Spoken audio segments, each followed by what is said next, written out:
You learned how to be quiet without being told. You learned which sounds meant safety and which meant you were alone again. You didn't cry because crying took too long. Your body figured it out before you had words. The rocking, the holding, the freezing still until the feeling passed. You weren't comforted, you became comforting, and no one noticed how early that happened. So tell yourself this honestly.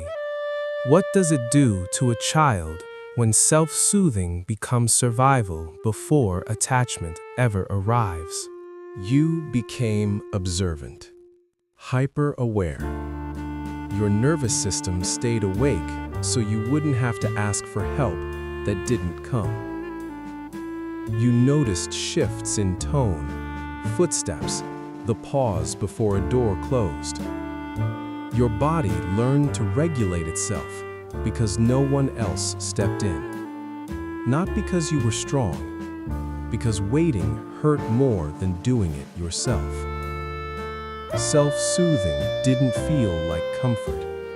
It felt like containment, like holding a lid down on something that could spill and make everything worse. Later, people called you independent, low maintenance, mature for your age. They never saw how closeness felt intrusive, how being held stirred panic instead of ease. Your body remembered that comfort came with risk, so you learned to settle yourself before anyone could disappoint you again.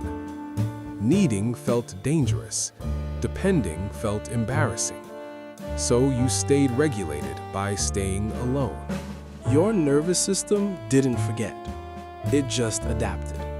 It learned to shut down before asking, to calm itself before hoping. You learned that relief came from control, not connection. So you controlled your breath, your posture, your expectations. You didn't lack attachment, you replaced it. No one told you that self-soothing that early leaves a mark, that it wires safety inward and locks the door behind it. You weren't broken, you were adaptive. You survived by becoming your own regulator. But something stayed unfinished.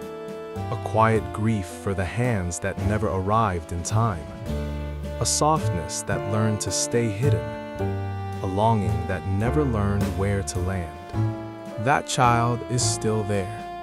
Not waiting to be fixed. Not asking for advice. Just wanting to be felt without having to manage the feeling alone.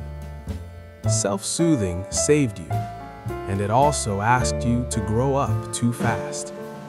So the question stays, quietly, honestly, without blame.